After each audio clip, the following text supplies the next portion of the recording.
Day 7. About to enter the Twilight Zone. I'm following Andrea's family down to the seamounts where I hope to observe them hunting. Irina has been testing our samples and is worried about a harmful algal bloom being somewhere nearby, so I am to keep an eye out for that. Check. I'm also keeping an eye out for more turtles. I know they're out there, ready to dive.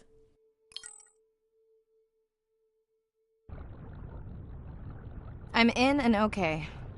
And we're streaming. Hello everyone, welcome, or welcome back. I'm diving near a seamount region, also known as the Twilight Zone, because it is just beyond reach of the sun. And we'll be taking some questions live, so be nice. We'll also be testing a playback system to interact with whales.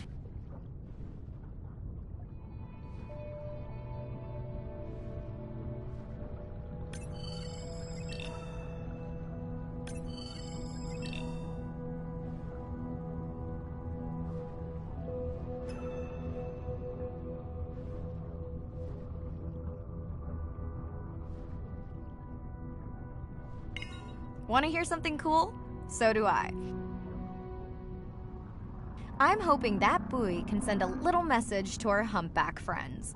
That's right. Andre is going to serenade some humpbacks. Well, not me, but using a song I generated from other recordings.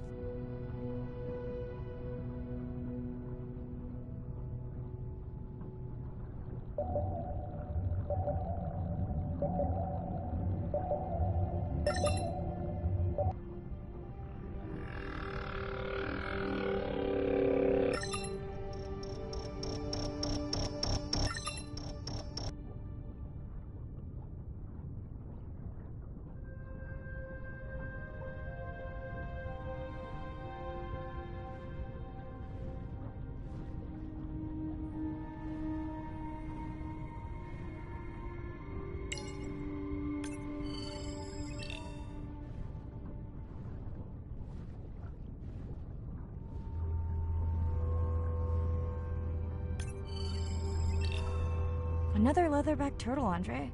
And feasting on some moon jellies. That is odd. Is that the same one we saw before? It looks bigger, but let me zoom scan it to be sure.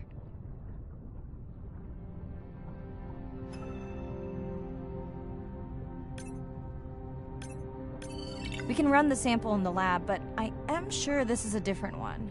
Do they typically travel together? Wouldn't it be surprising to find two this far off course? Yes, it would be. And yet, here they are. Welcome back, turtles. Enjoy your beautiful moon jellies.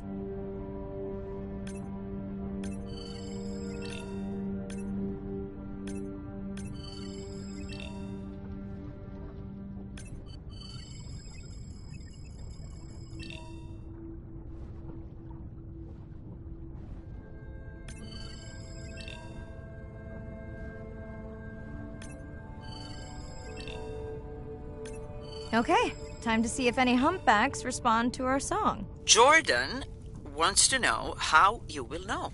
Great question. If we have recorded him before, we'll see if the influence of our song affected his. Scientists believe whales from one region can influence the song of whales from another when they mix.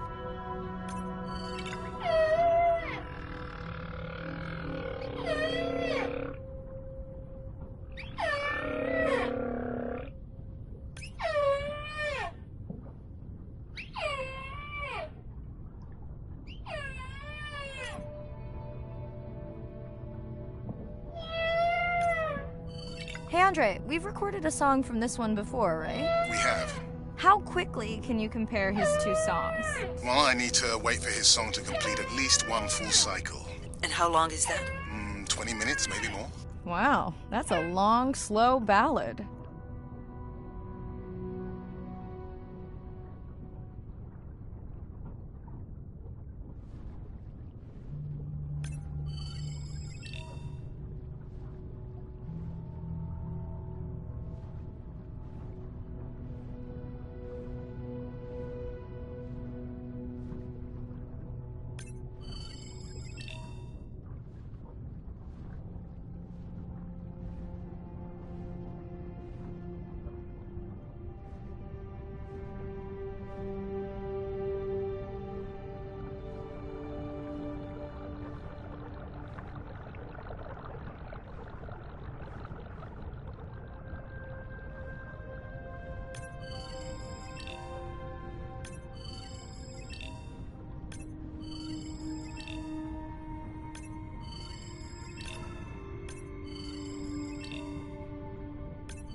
Dana squid.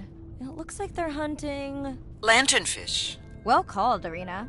We'll make you a sea witch yet. I'm sorry, a what? Let's scan a few to pick up their hunting behavior. Here goes.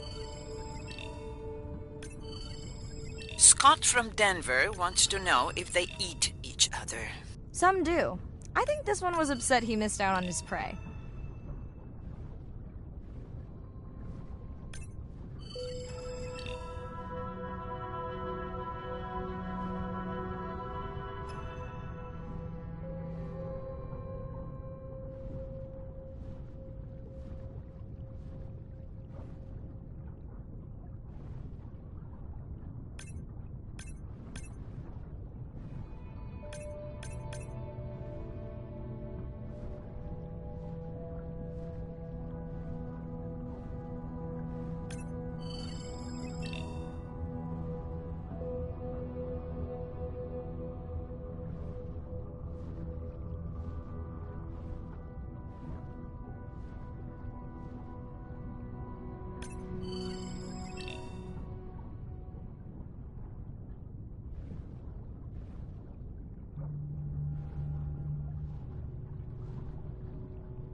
Great. I've been waiting for this. I have just activated your UV light. First of all, don't mess with my suit when I'm diving. Secondly, you spoiled my surprise.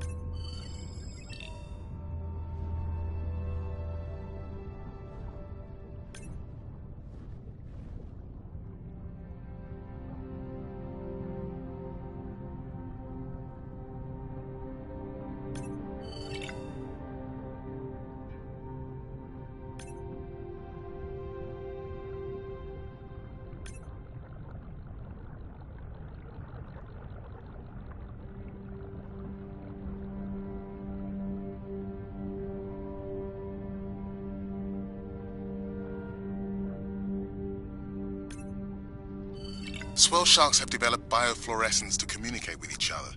Their eyes have special adaptations for the UV light. Now you can see what a swell shark sees. That's what I'm talking about.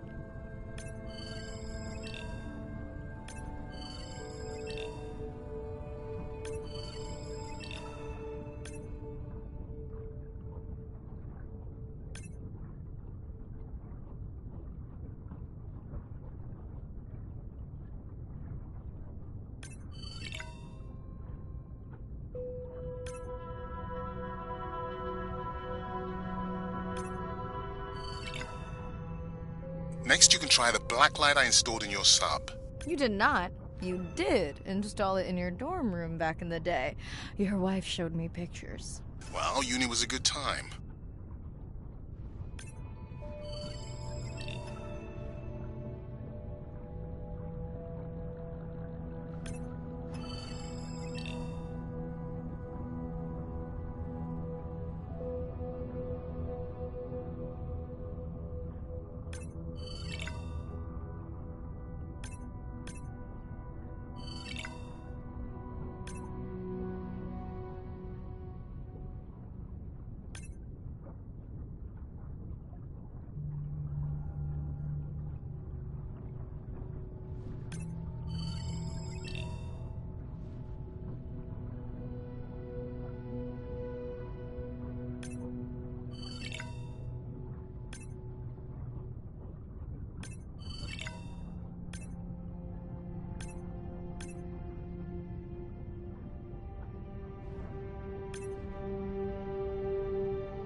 looking for here?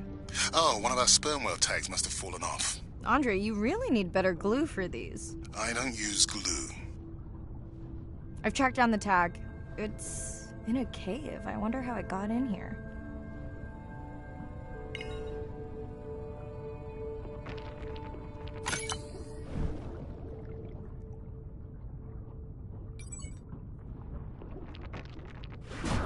Oh! What the? Mirai! An octopus. Are you okay? Other than getting inked in front of a live global audience? You know, you might want to get that off you. It will probably attract predators.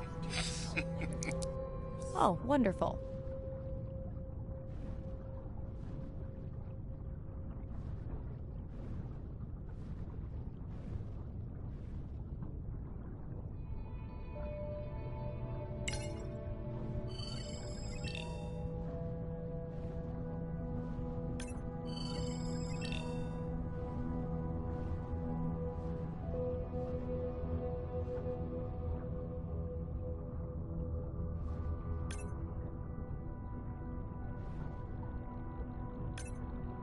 Okay, last boy of the dive. How are you feeling? Chances of suit holding out until the end of the dive? Good. Hope of seeing if our humpback song had any effect? Well, You know this, but for the viewers, science is not magic, it takes patience. I'd like to believe in a little magic.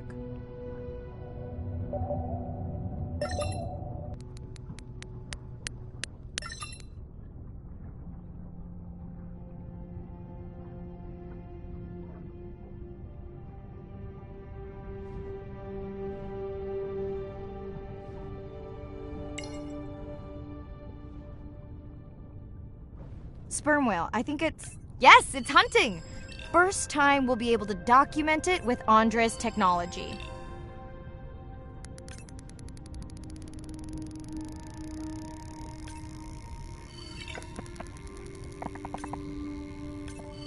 Come on, come on.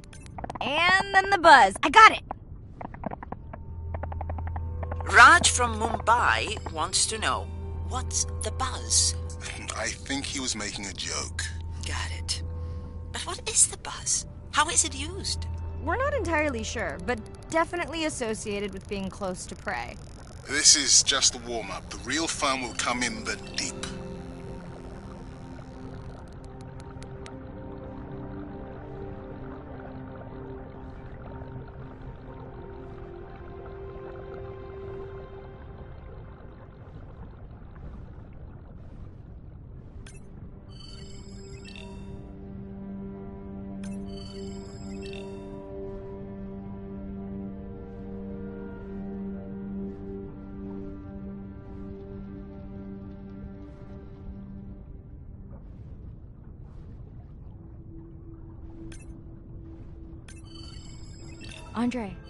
Andre. Well, there's no way these little ones are thousands of miles off course. Right, Andre? Give him a minute. Right. Let's scan a few of these to get their gender. There's a tiny tag here. Andre?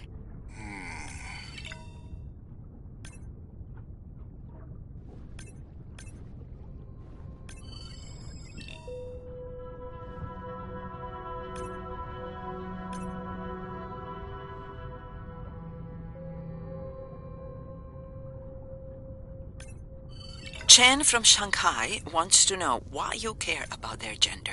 Well, their sex is determined by the temperature of their nests. Warming beaches wiped out the turtles in this region. Believe in a little magic now, Andre? I may just start, but let me check on that tag first.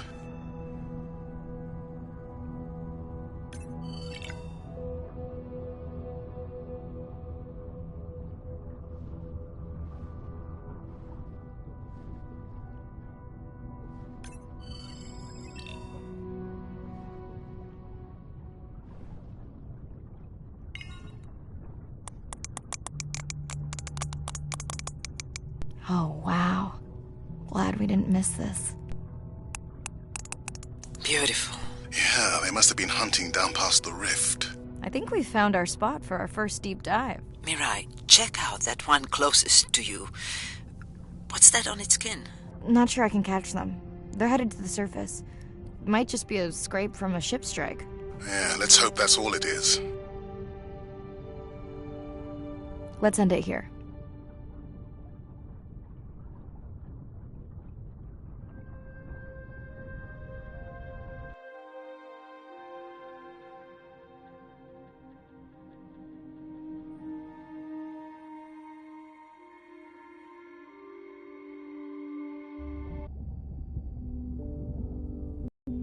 I know it seems like Andre worries about everything,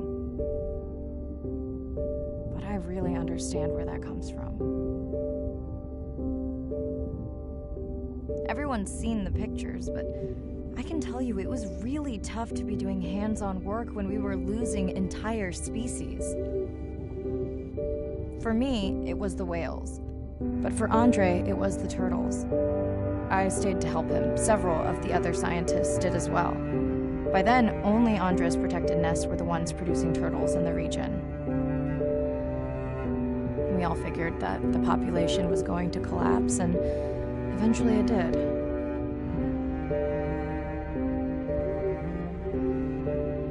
But seeing this large man spend day after day carrying tiny turtles from the nest to the water,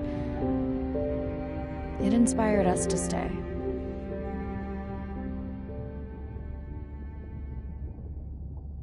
Coming back now, it feels like another world. Andre is not an angry man, Irina. He's just a man who gets angry when he sees people say it's too hard, or that they don't care at all. Yeah.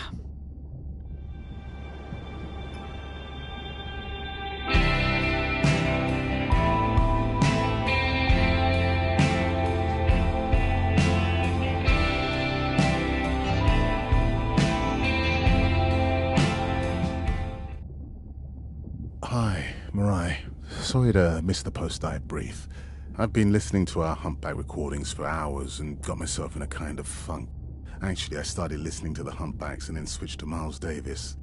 Anyway, I don't see any clear sign that our playback influenced any of the other whales yet, but I just know we're on the right track. I'm sorry to be in such a mood. Don't know what to make of those turtles or what's going on with our sperm whale family. Right. Catch you in a bit.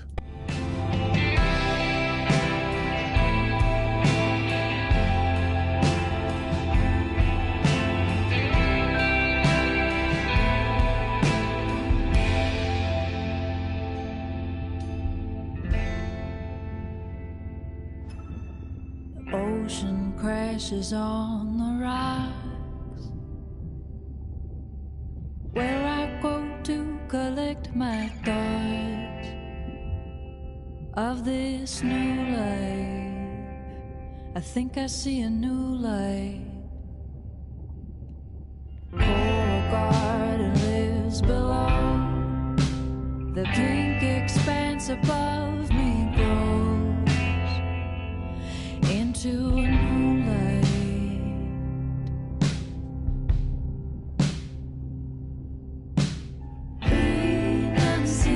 Renunciation in the eye of the beholder.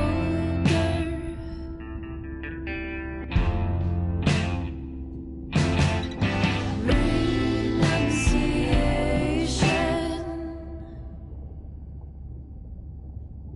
up and start a new life. But I see a hidden trail.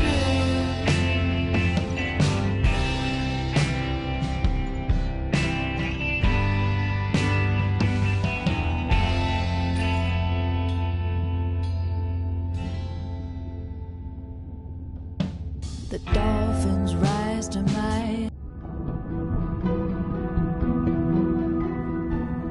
jellyfish have mechanisms of self-repair. They're constantly getting bitten by turtles and chunks getting taken away. 50% of the jellyfish population are wounded.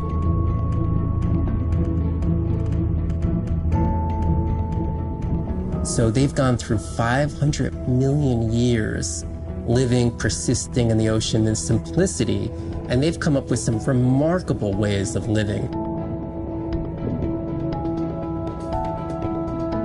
There's something called the immortal jellyfish and how they age, aging in reverse, which we're just beginning to understand, where they get old and then degenerate back into a youth again. In understanding the gene pathways and how this happens, this could look at, humans. We don't have this capacity to age in reverse. It's like Benjamin Button, and it's here.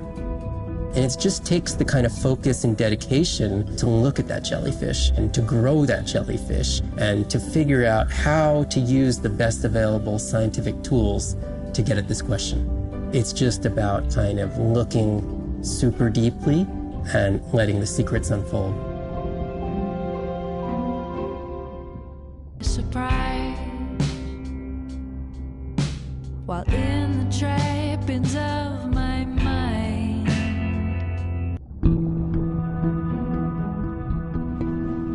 The energy from our star flies through the universe, through our atmosphere, and hits us at the ground. But now, when we go underwater, the ocean properties of water are like pure blue filter. So it's going to filter out all these other wavelengths except blue. As you go down further, it's primarily blue, blue, blue till 700 meters. And at that level, there's still faint photons of sunlight in the blue range. And we call this the twilight zone. And there, animals are still perceiving a tiny little bit of our sun's energy. Below this, it's gone. 24/7 darkness.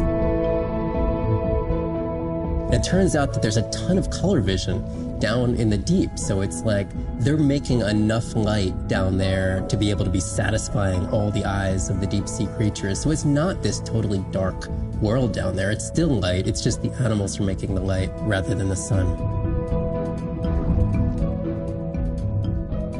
We've designed all this technology to kind of satisfy our visual hardware. As I started looking at other animals, they have totally different hardware. And I've been looking at everything through these silly little primate eyes. We have to overcome our humanness to jump behind the world of a shark or another creature and see the world from their perspective. We found a biofluorescent shark, and it only sees right at the blue-green interface. So it's really just tuned to a very similar spectrum to the environment it lives in. This fluorescence was creating greater contrast for the shark. It's like this endless well of information. We're at the very tip of the iceberg.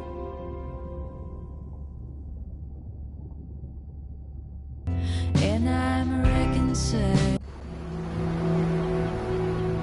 These animals travel thousands of kilometers, navigating open oceans that have no physical landmarks. They have that innate ability to find their way.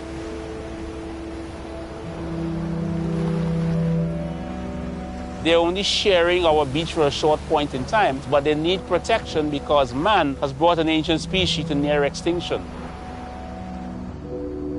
I got involved at a time when hostilities were very real. People came with guns and machetes to poach a turtle. We would protect these animals at all costs. Because on the high tides, when the tide comes up, this area here will be flooded, right? So when the sea turtle lays her egg, the nest requires a constant temperature. And if we recognize that this nest is in a real bad spot, we choose a spot further inland on the beach that's stable, and then we would evaluate if the eggs were able to hatch because of us moving them. And in both cases, we're always right. So as the villagers began to benefit from the tourism that turtle conservation was creating, they saw that the turtle was worth more to them alive than dead. The children really love sea turtles. We educate them, but we involve them. And by so doing, we get them to a level of interest where they want to become actively involved. When we first started this conservation work, we would encounter at the height of the nesting season 30, 40 turtles. Now we encounter over 500. That's significant. Some people argue, well, that's nature. Leave them. Why protect them? But remember, humans have to intervene sometimes to help nature keep existing.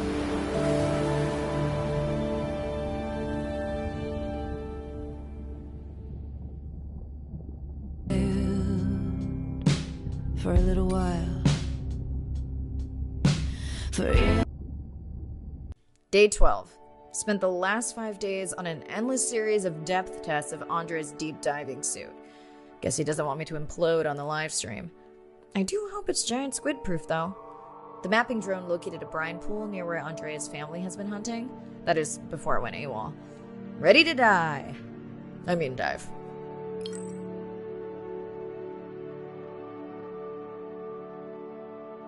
I'm in and okay. You sure I can't talk you into another test dive at this depth before we stream? Enough test dives. It's not like I'm doing a spacewalk. Well, with this suit, you probably could. Are we gonna talk about suit crush depth again?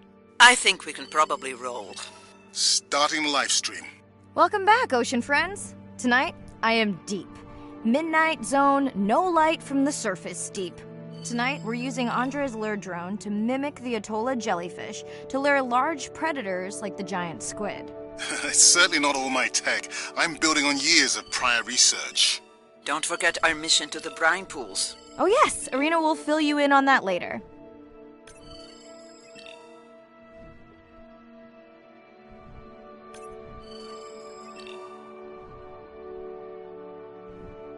Okay, Andre, how do I find the lure drone?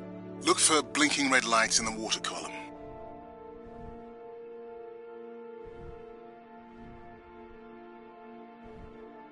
No need to get too close. You can activate the lure from there. Andre, have you done this before?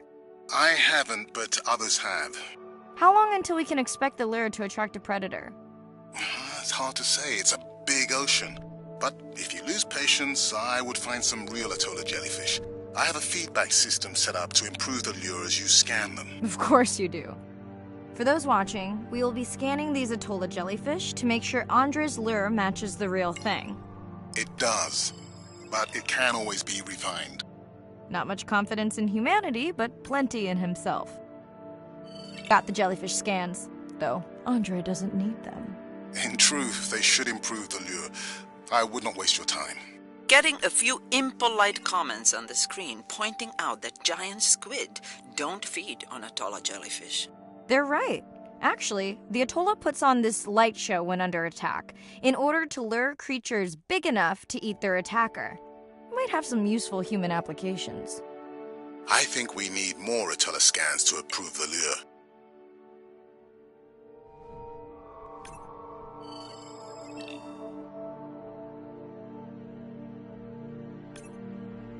Okay, whose idea was it to live stream this particular dive? I am glad I can't see the comments. I would agree.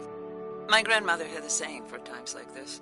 I'm not going to try my grandmother's accent on a live stream, but loosely translated, it means if you get bored waiting for a giant squid, you can always go to a brine pool. That's a pretty specific saying.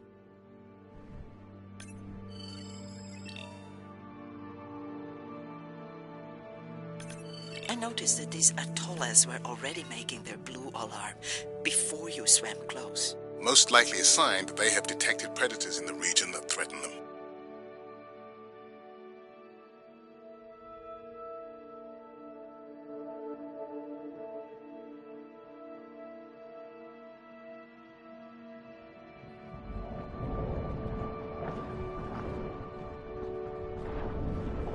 That gave me a chill. Oh.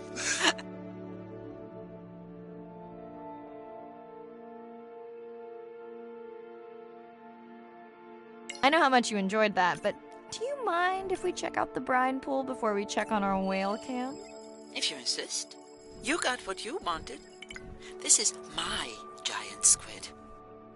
Is that another one of your grandmother's sayings? No, but she often used this one. Hurry up and collect my specimens for me. What an expressive language. It's no giant squid, but I promise you, you won't have to wait to find it.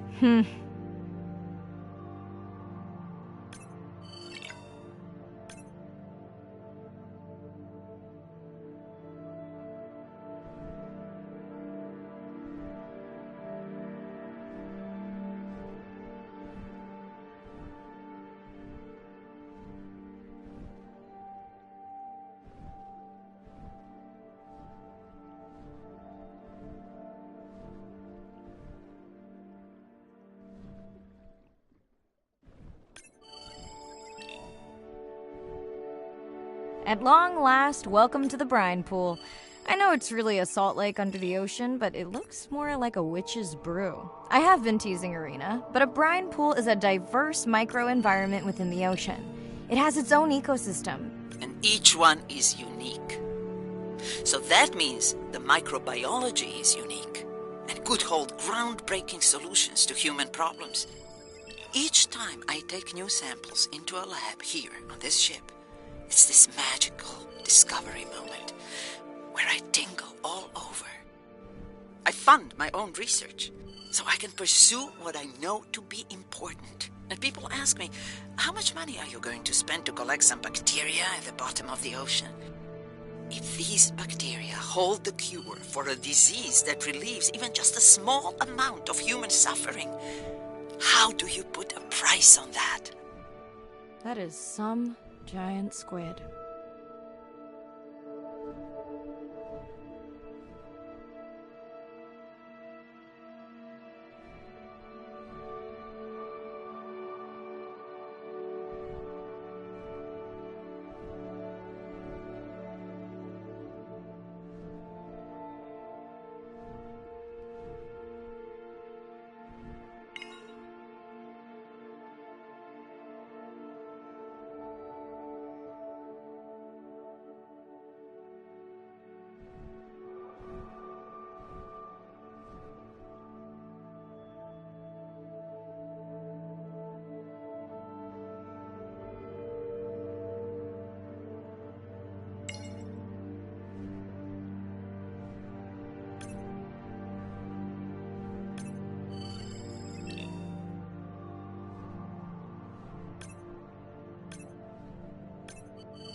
Mirai, pushing you a waypoint. Sperm whales are back on the hunt. Look for the drones. They will seek out the sound of the sperm whales and then idle nearby. We hope that today, Andrea's tech will make it possible to document how a sperm whale hunts the giant squid.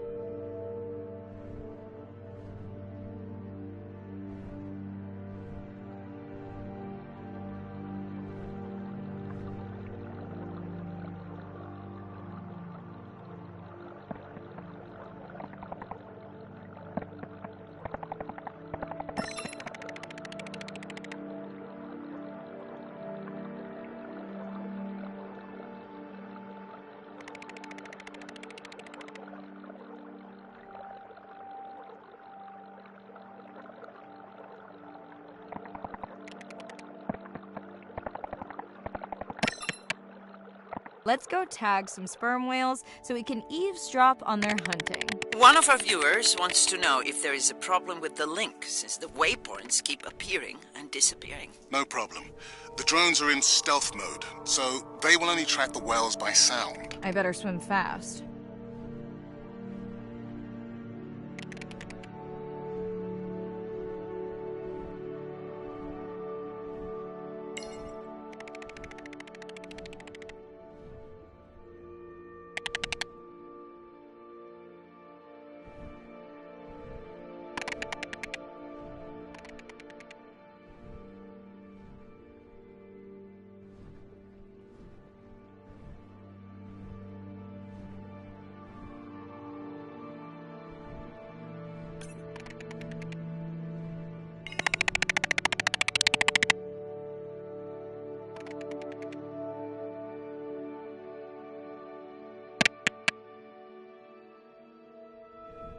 We'll keep good watch over you.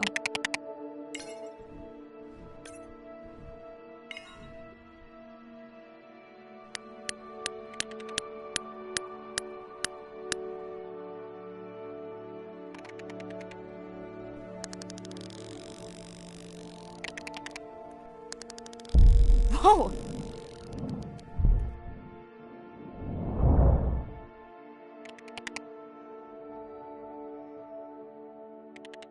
What just happened? I think the squid knocked the camera right off. I had that camera feed in full screen on my visor, and for a second I thought it was lights out for me. Sounds like a good time for the sub to pick you up. Live stream out.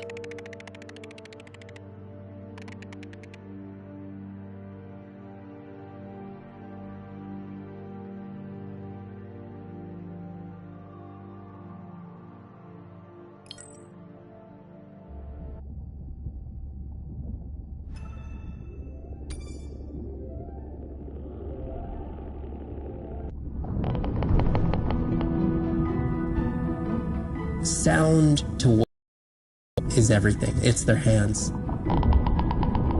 These are animals with the biggest brain on Earth and the most powerful sonic apparatus. They spend a lot of their time deep down. They're diving for an hour at a time in darkness. Just like a submarine is echolocating, they ping a signal out, and then they wait for that signal to bounce off something and come back as the signal. And from that information, they could get an idea of what's there. They constantly click, and that click sometimes can be really loud, and you can feel it in your body. It's like going to a DJ and feeling that bass. Once I had an experience with a sperm whale. It clicked, my ears almost like bounced back. It's really an amazing feeling, you know. You don't develop a huge, complicated brain if you're not using it. Whales have little channels of communicating where they could talk to each other hundreds of kilometers away using sound. Sperm whales make clicks in sort of rhythmic patterns that we call codas. Any family might have 20 to 25 different coda patterns that they use when they're having conversations with each other. And some of them are unique to different places in the world. In the Eastern Caribbean, they make a lot of what we call a 1 + 1 + 3. That sounds kind of like this. And that's only ever been recorded in the Caribbean. And it's been identical for the last 35 years. These are really different ways of life that are being labeled by these coda patterns. In the same way that human language is kind of a shorthand for where you come from. You can make a lot of missteps when traveling simply by speaking incorrectly or introducing yourself differently. Do you hug? Do you shake hands? Do you bow?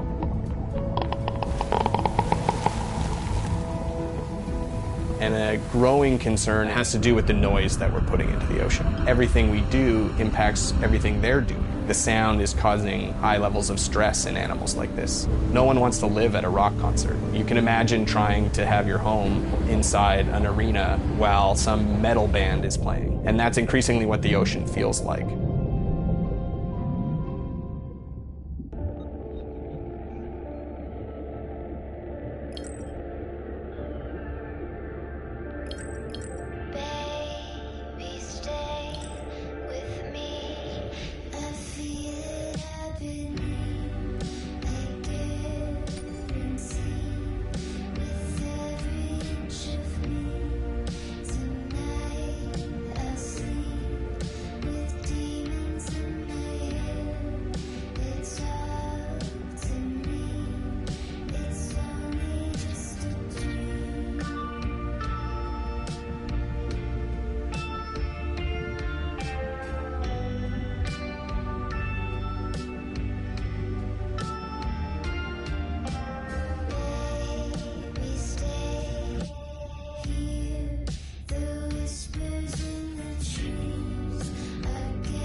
it's Irina. Since there's no dive today, I'm going to lose myself in the wet lab to work on those samples you sent up from the brine pool.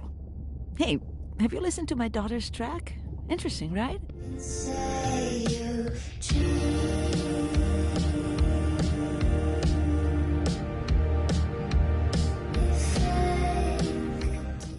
Mirai, remember the tag we found on the turtles? I put it out on the network and I got the strangest message back. I'm going to take a tender to a small island nearby and check it out. I'll explain everything later. Still no mapping drone, by the way. Hey, it's me. Nana didn't qualify for the study. Doctor says we missed the window. Whatever that means. Hard to tell what she remembers now. It's tough. Not sure my head's 100% there with school. Honestly, seems like a waste of money. Anyway, see you.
Brine pools are amazing habitat.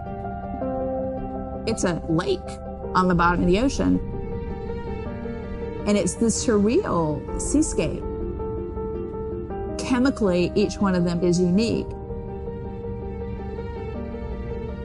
These brines undoubtedly contain bacteria, archaea, and viruses that are unknown to science. We know that they're incredibly rich in undescribed life forms. They have the perfect cocktail, the perfect recipe for life. These sites aren't just salty, they can be violent, characterized by eruptions and incredibly unstable conditions. So to live in them, you have to not only be hardy, but you have to be able to endure constantly changing conditions because not one day is the same. The organisms that live there, they undergo a constant biological warfare with each other to dominate the environment, to survive in the system. The biochemicals that they produce to do that biological warfare are applicable to curing diseases like cancer, Alzheimer's. They produce antibiotics and antivirals that can also be used to improve human health. And we drop targets as we go, so we know exactly where we sample. Exploring these habitats is absolutely necessary because the metabolic potential there has the capacity to change the way we think about medicine, to change the way we think about antibiotics, based on our knowledge that we gain from studying these incredible environments in the deep sea.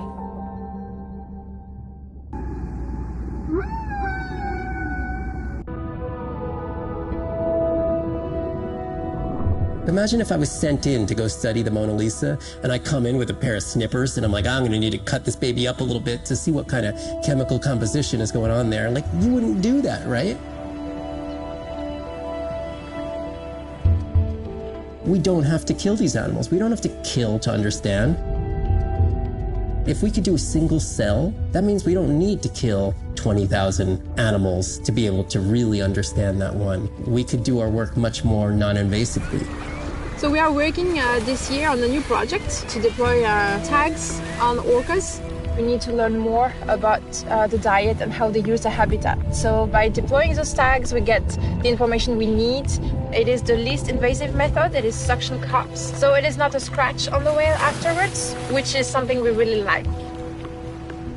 In the deep sea, we use these robotic claws from the oil and gas industry that gets you the sample, but this is so archaic. So we've been designing something called squishy robot fingers, which are ways to be gentle when we study the deep sea.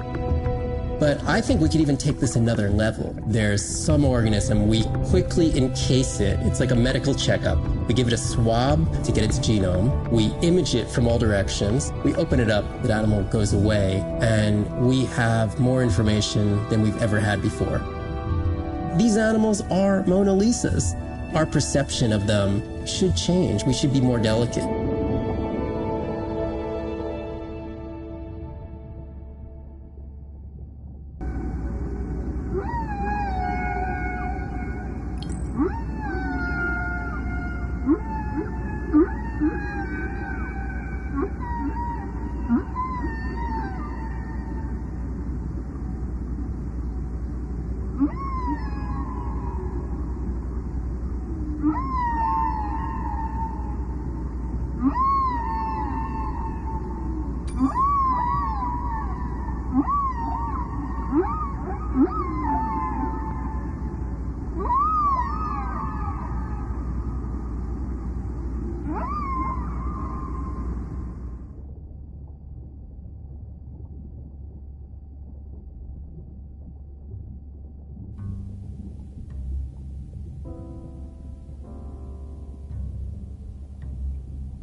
Rejoin at the surface.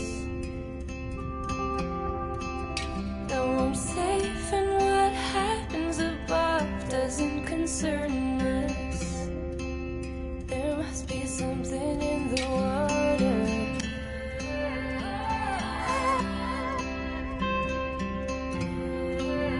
There must be something in the water.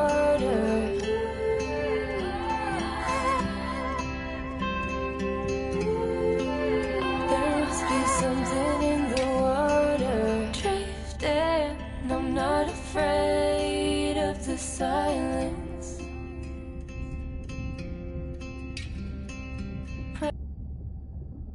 Day 13. We're in the vents region without a map because of the lost drone. Diving blind, but I know these vents are important to Arena. We tracked a tag from our whale family here.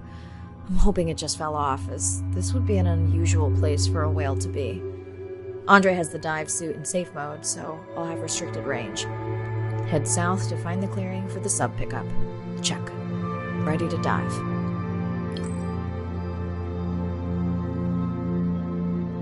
I'm in and okay. Remember, no buoys and no waypoints. I put a simple version of the mapping system on your Manta drone. Now, we won't get your feed live, so we'll hear you, but won't see what you see. I really wish we hadn't lost that mapping drone. Relax. You know I've got this. Of course, but we'll keep unnecessary chatter to a minimum to help you focus. Roger that. No chit-chat. Singing's okay, though, right? Irina, how will I know the difference again between a dormant vent and a live vent? Well, the live vents would have 400-degree water streaming out, so that's one way. Check. Wide berth on the live hydrothermal vents. Sorry, I thought my mic was muted. This is a dormant field. No live vents.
Neither of you are gonna believe this.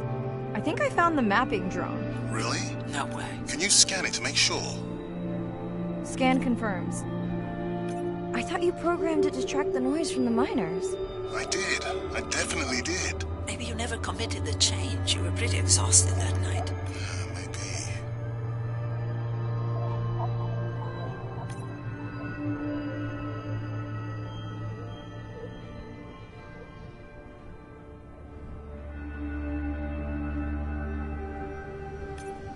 Okay, this dive just keeps getting stranger.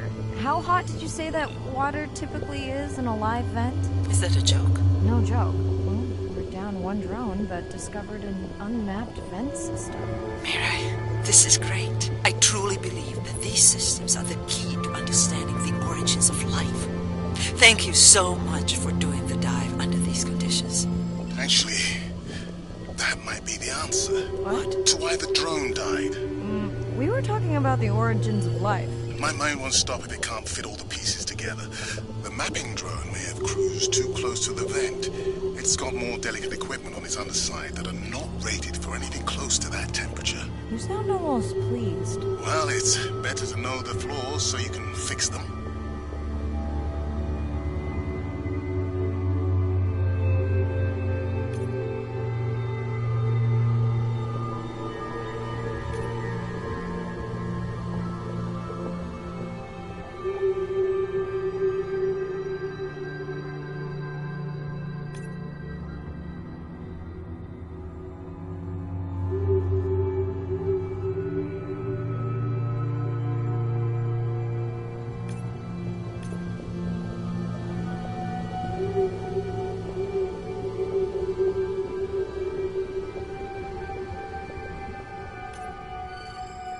I know we're giving me the silent treatment, but I think I just discovered a new species of octopus. Not sure I can confirm that with just one scan. Sorry, didn't copy that.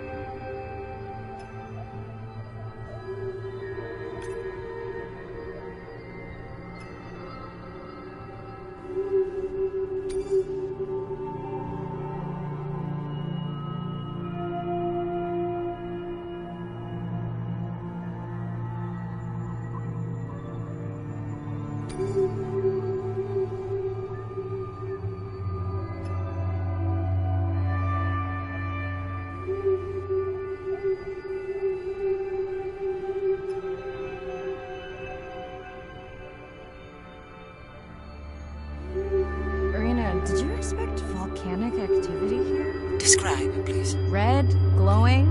Need more? Mirai, I would give that a very wide berth. Like maybe from your sub.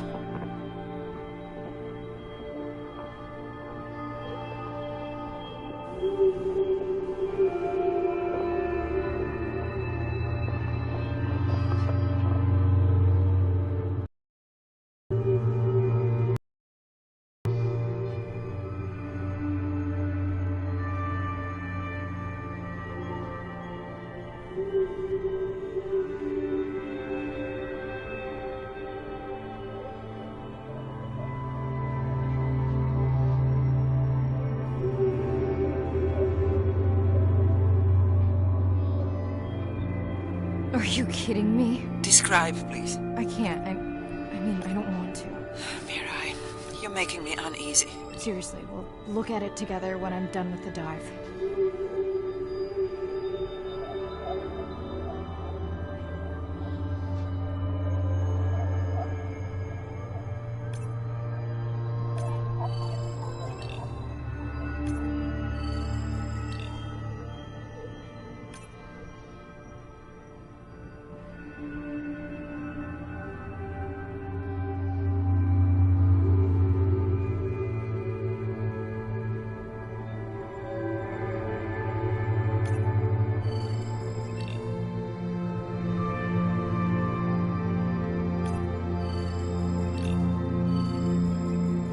Oh no! What happened to you? Are you sick?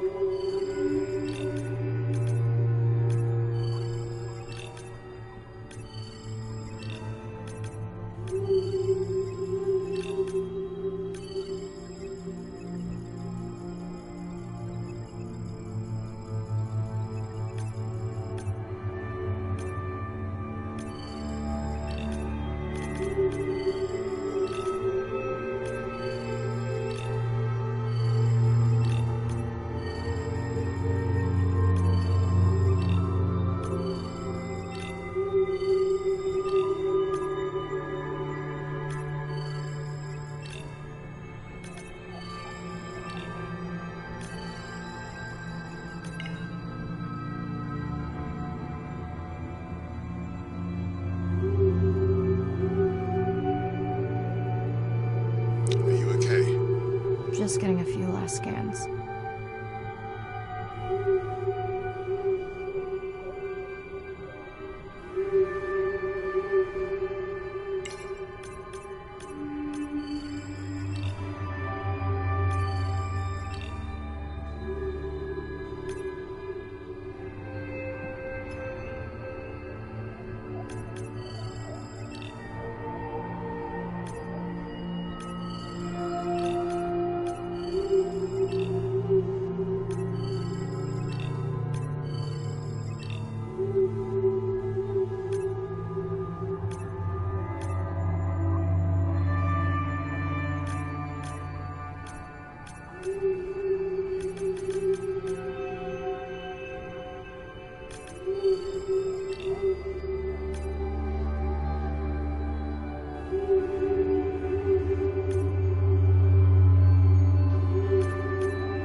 Saying goodbye to a friend.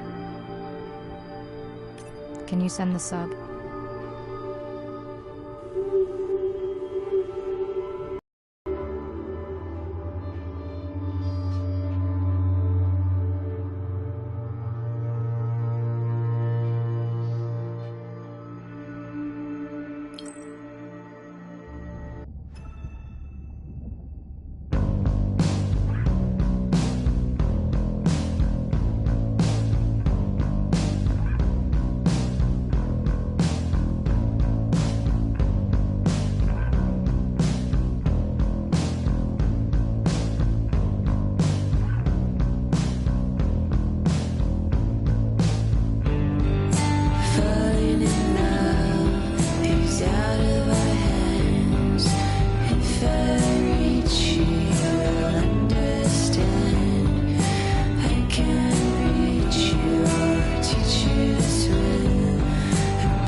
We watched the video log from your dive. I'm truly heartsick. I'm furious. Where should we start?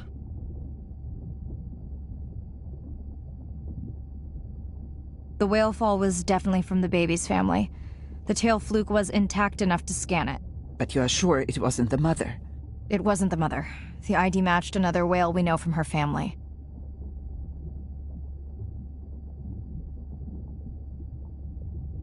But it was an older whale, so more vulnerable. Do you think there's any connection to the miners? They did plenty of damage, but I don't think the whale fall is on them. I can pull out anything from the scan log that might be worth investigating. Already have. Can you turn these into dive objectives? Right. Catch you in a bit. And while I do that, can you pull up the video of that damaged area? The destroyed vent. I couldn't believe how badly the seabed was chewed up. Vents that might have had a fossil record dating back over 1 billion years. And microbial life that doesn't exist anywhere else on the planet. Who knows what cures we've lost. Your drone's a fallen hero, Andre. I think it spooked the miners before they did more damage. If you hadn't been willing to dive without a map, we would never have confirmed they were actively mining. Who gets the satisfaction of turning them in? We were debating that before you came on.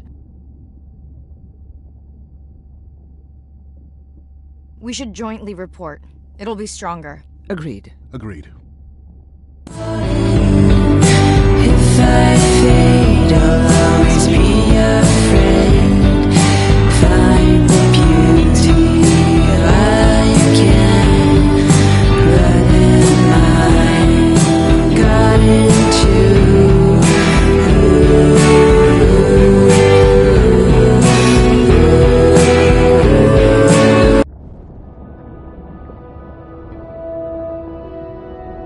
Hydrothermal vents are located on the seabed, often in deep water, but sometimes in shallower water. And they form in areas where new oceanic crust is being formed.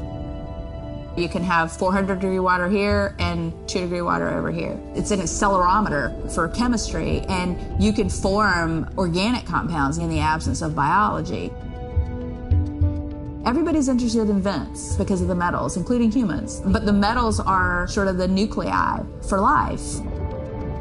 When you think about what's required for life, you've got to have an energy source, you've got to have a system that's able to utilize that energy source, and the organisms sort of co-evolve with the rock.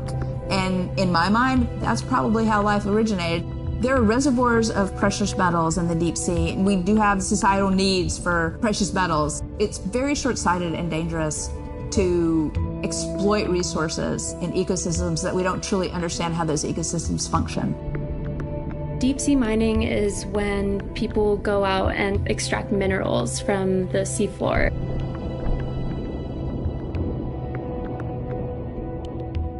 People do this because a lot of the minerals that we have on land are actually being depleted, like copper and zinc, so we're looking to the ocean to get those minerals.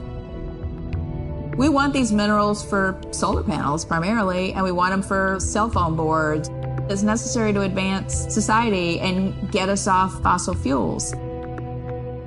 We simply have no idea about the environmental consequences of a lot of these actions that we're taking in the deep sea. We have tended to go for the quick benefit and we'll deal with the consequences later. Well, I think that has caught up with us. We don't know enough right now to effectively, selectively mine the deep sea without catastrophic consequences. The science has always lagged behind the industrialization. I would like for once to see the science ahead of the industrialization and have the science define the limits of the industrialization.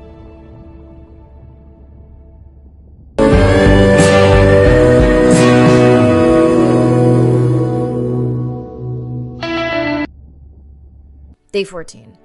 Irina's analysis of the whale fall shows evidence of toxins from a harmful algal bloom. We have to find Andrea and her family and get biosamples. On a positive note, Andrea's side trip was a success. He found an amazing group of teens who have been nurturing the turtle population back to health. Running out of dive time, especially if I go home early. Ready to dive.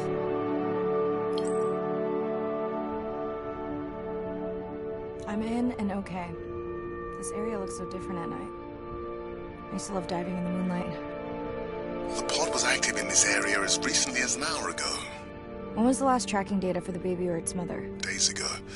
But they could be with the pod right now and just not making any noise.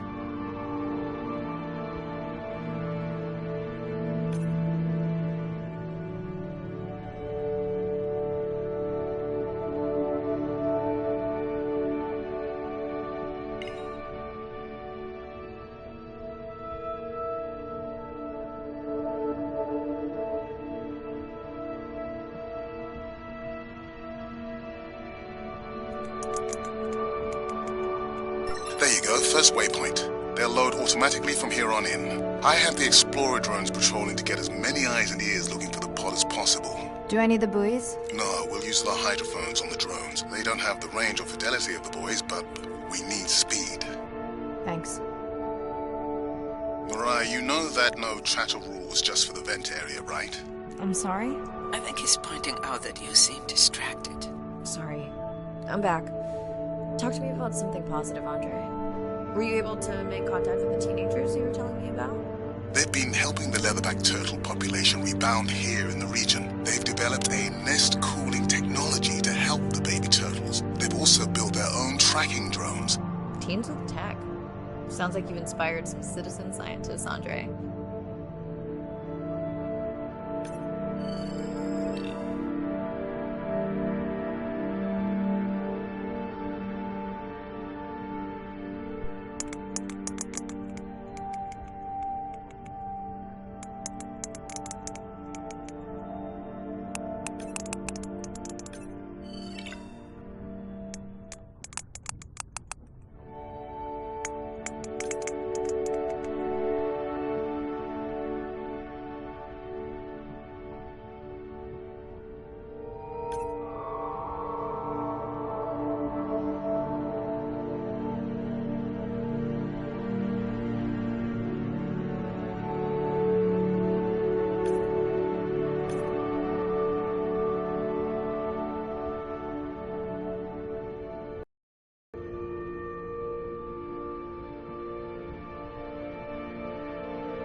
Have you decided whether or not you want another dive back at the brine pool? With everything going on, I really hadn't had the chance to look at the schedule, but I would always say yes to that. Right.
I don't remember having dolphins in the dive objectives. I added them because of their role in the disease that hit the dolphin population a few years back.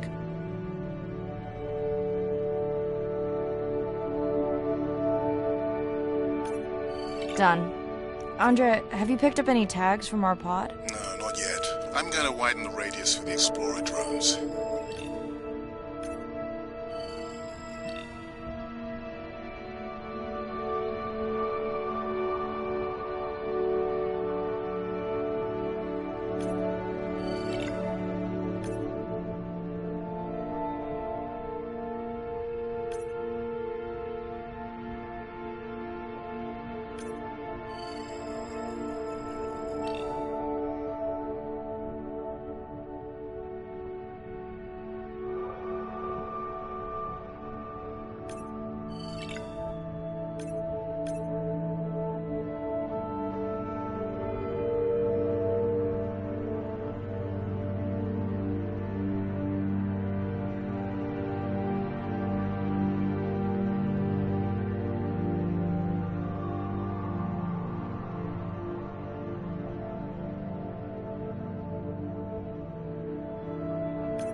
I'm near the waypoint and can hear a humpback singing, but I don't see it. I think I'm losing it. It's gotta be close. I feel like it's singing right in my ear. Try a scan visor. That's totally weird. I see a scan dot, but nothing's there. I think the humpback is invisible. Sorry, I'm afraid I'm the invisible whale. I'm definitely losing it. I thought you just said you're an invisible whale. Well, not me. The humpback song I generated. You're at a playback station. It's pretty small on the buoy line, but in the dark you probably can't see the line. Well, it must be pretty authentic. At least enough to convince your drone. Mirai, have you heard back from Ren yet? No. Is Ren okay? Mirai, are you there? I'm not sure. Pardon? I meant about Ren. I don't know. We had a fight right before I left the sub. Do you want to call her now? I can patch you through. Seriously? Here? Well, I have to watch your video feed for safety, but I can mute your audio track for privacy. Wow, I've never talked to her while I was diving. No, I'll wait for the sub.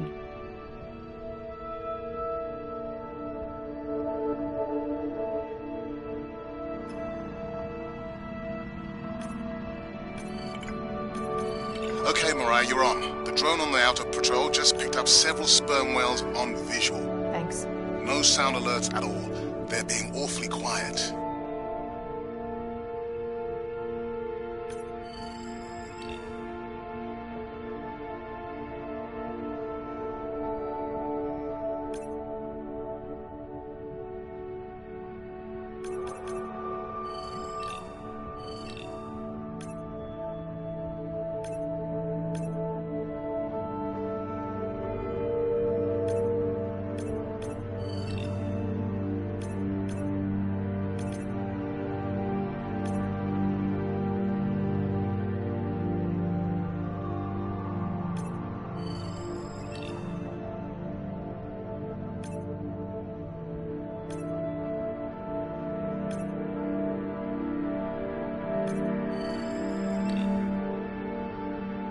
think I found the pod. Yes, that is them. I don't see the baby, but it's a little dark.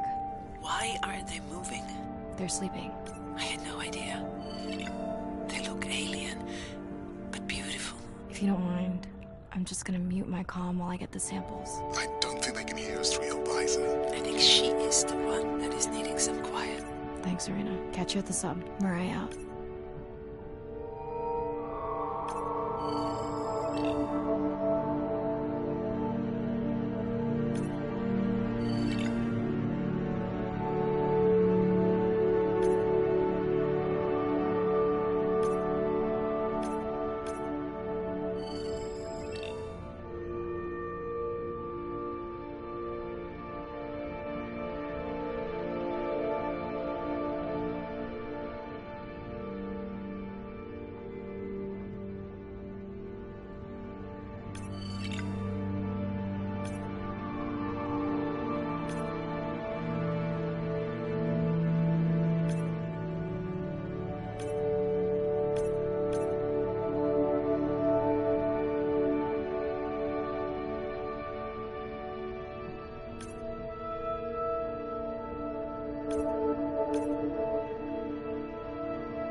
Baby, we don't have...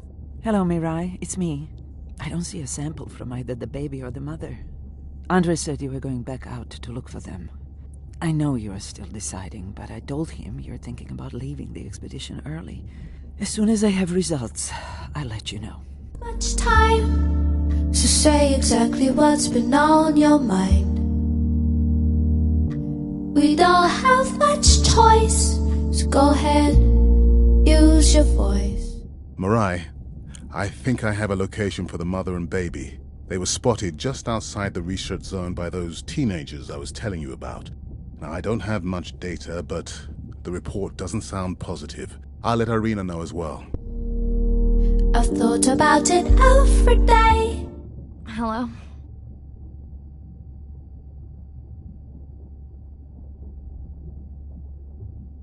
Is now a good time? You sound tired. Yeah, I'm a zombie. I had trouble sleeping.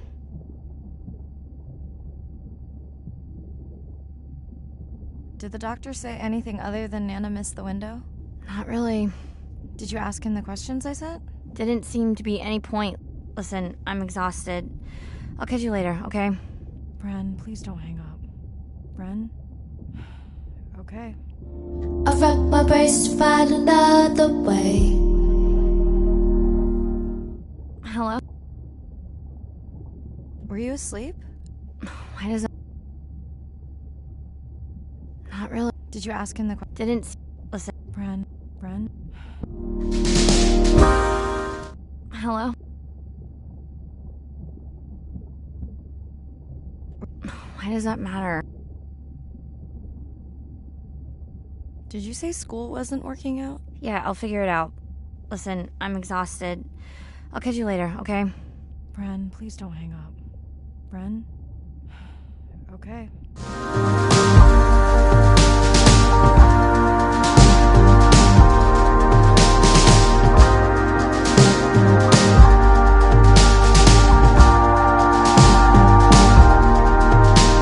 Despite how much I wish it, I won't belong to you.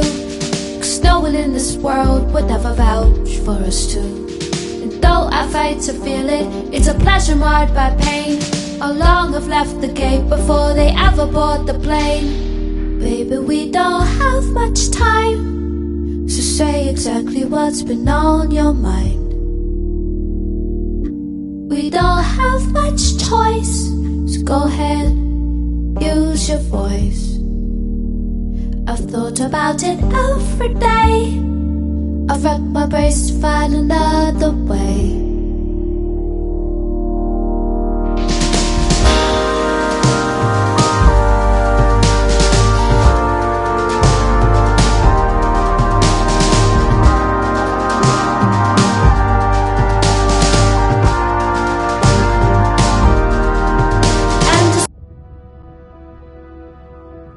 I study things that are beyond their wildest imaginations, and that I see things that are brand new to science and to people and to humanity every day. I'm at home in these kinds of environments. It's funny, I'm more comfortable here than I probably am on the outside. It wasn't just that I was meant to be out on ships. I was supposed to be in the bottom. I was supposed to be in the deep water. I was supposed to be doing those things that nobody had ever done before. It completes who I am. Being a deep sea scientist, it does require sacrifice. I mean, we're away from our families for weeks on end, sometimes months on end. It's a constant struggle because you miss parts of your kid's life. My oldest daughter was about to turn 3 when the oil spill happened in 2010. I was at sea a lot. So between 27 months and 36 months, I was gone probably more than I was there. When I came home after a 5-week stint in the Gulf, she came running up to me in the airport. She had transitioned from a toddler to a little girl, and the little girl was gone, and there was this other person there. And you don't ever get that back. It was a decision. I was just like, okay, I'm gonna miss transformations, I'm gonna miss really important things. Is it worth it? I had talked to her class about the ocean, and one of her friends said something to her, and she responded, you know, my mommy, she's the ocean doctor. The ocean is sick, and she's trying to make it better. She couldn't even say important. She's like, it's really important. But she understands that it's an important job. Every time before I leave, I say, my most important job on this planet is being your mother. But this is part of me too. How much I wish it, I won't belong to you, 'cause no one in this world. Same night, last dive. We're near the coastal area where Andrea and her mother were last spotted. Suit checked and rechecked. Can't risk any exposure in case the bloom hasn't completely resolved. Hard to swim after absorbing neurotoxin. Seriously. Diving now.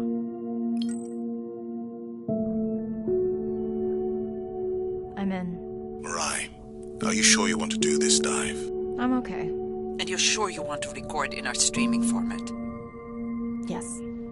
Ready? Recording now. Tonight we're recording from the open ocean in the Western Pacific. For those of you who are returning, we're trying to get an updated status on the mother and baby sperm whale that we've been following on our stream. We're recording tonight's stream because we have reports that the mother whale is distressed, and we don't want to surprise viewers if these reports are true. After discovering a whale fall in our research zone, we suspected that the whales may have been exposed to a toxin or pathogen, and are currently investigating. Samples from several females in the pod tested positive for a toxin that we believe resulted from exposure to a harmful algal bloom near the coastal area just outside our research zone.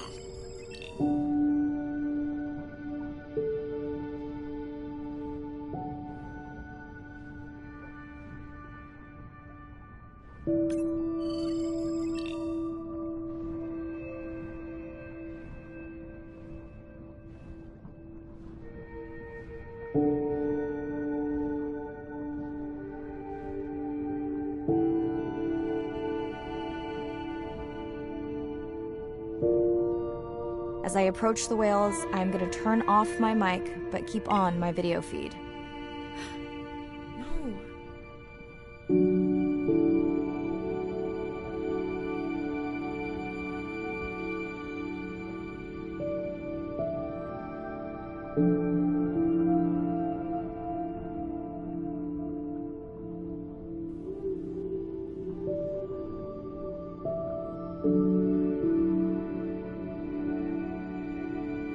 The whales that we tested showed low level of this toxin, so we do not believe they will suffer from long-term effects. However, we expect that the mother whale was exposed to a higher level and was also more vulnerable because of her pregnancy.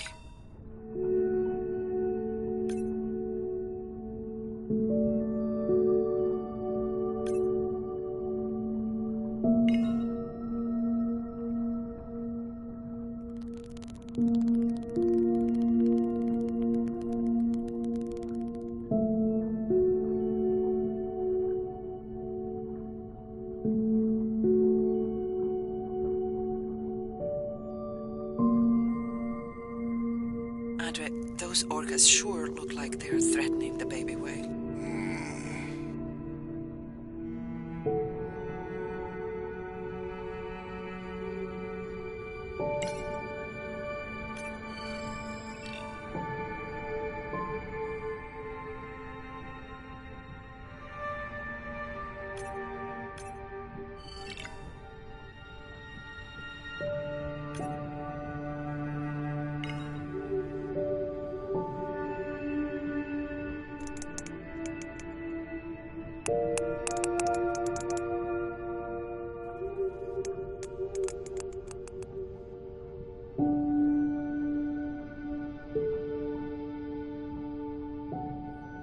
Stay close to your aunties. They know the way.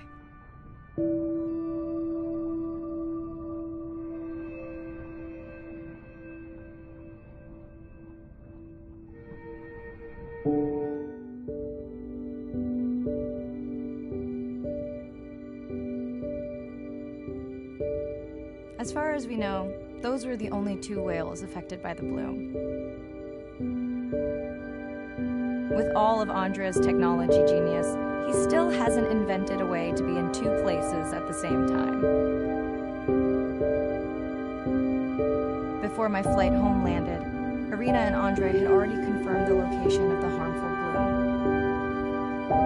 I stayed close to home with Nana until she passed the next year. Ren moved in with me to save money while she finished school, which was great. Mostly.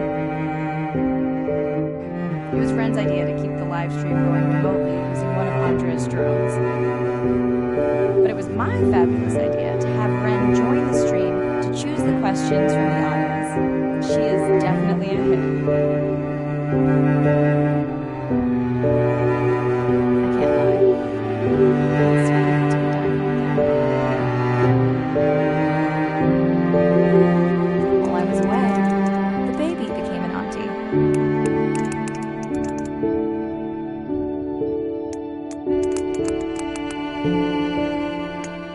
I think she likes it. She still buzzes me when I play my coda sounds, so that is still a mystery. But I swear, we understand each other completely.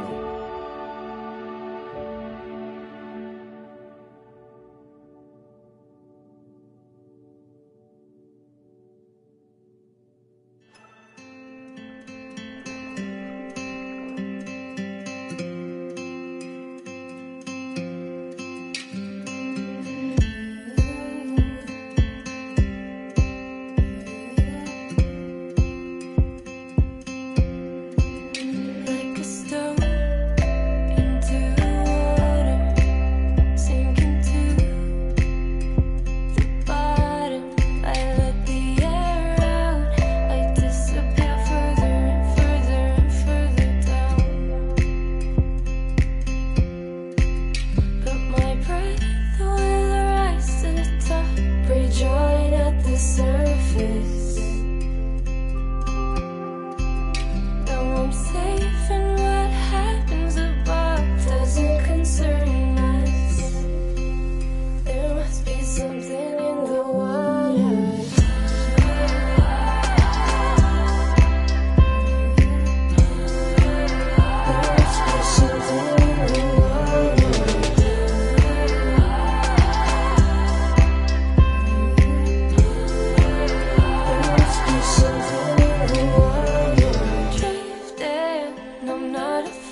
We're burdened from a time when we thought the ocean was too big to fail.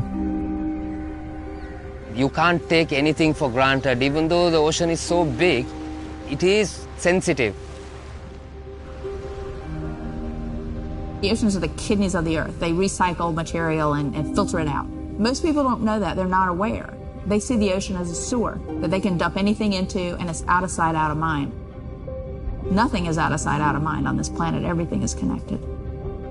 We are absolutely in this mix of biogeochemistry, and our role so far has been consumptive and destructive. If we are to continue to have a planet that works, we have to heal the harm we've caused. What's the worst case scenario if we deny that the climate is changing, but actually it is, and we do nothing? Then billions of people's lives will be directly affected just by sea level rise alone, let alone the other effects of climate change. So it's not about who's right, it's about the consequences of being wrong in the decision that we make right now. Educating everybody, from school children, fishermen, tourists, if we can manage to do that, we have a very good future and we can gain a lot from the ocean.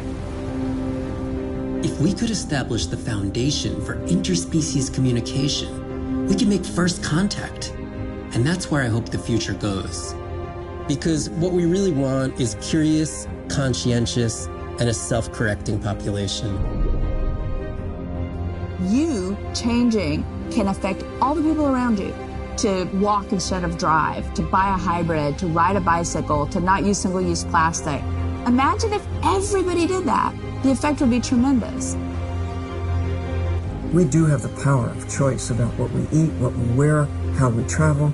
All the things that we do in an everyday way, times 7 billion, will make all the difference in the world. We must protect the ocean as if our lives depend on it, because they do.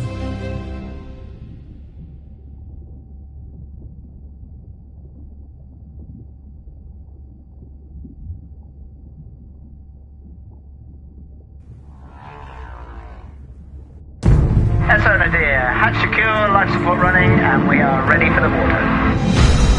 Oh, yes. Look at the length of that thing. He is wider than the sub. Is long.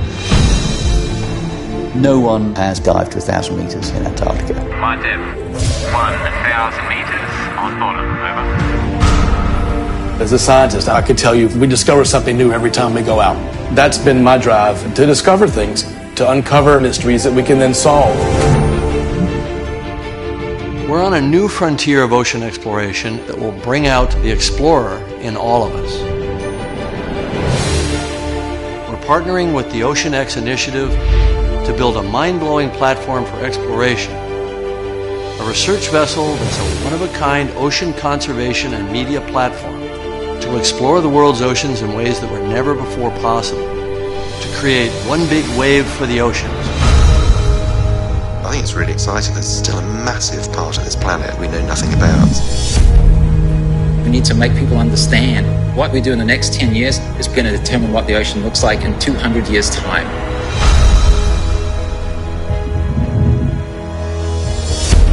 Audiences glued to Blue Planet 2 have been starkly reminded of the problems of plastics pollution. 50 years ago, Jacques Cousteau and the Calypso managed to capture our imagination. Somehow we lost that moment. We have to get back that personal connection to the sea. The greatest era of exploration is still ahead of us. Exploring the ocean can help provide a piece to the big puzzle.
to water, sinking to the bottom. I let the air out, I disappear further and further and further down. But my breath will rise to the top, rejoin at the surface. Now I'm safe, and what happens above doesn't concern us. There must be something in the water.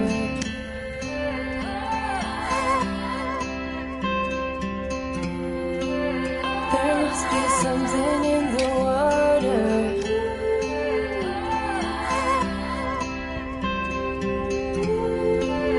There must be something in the water.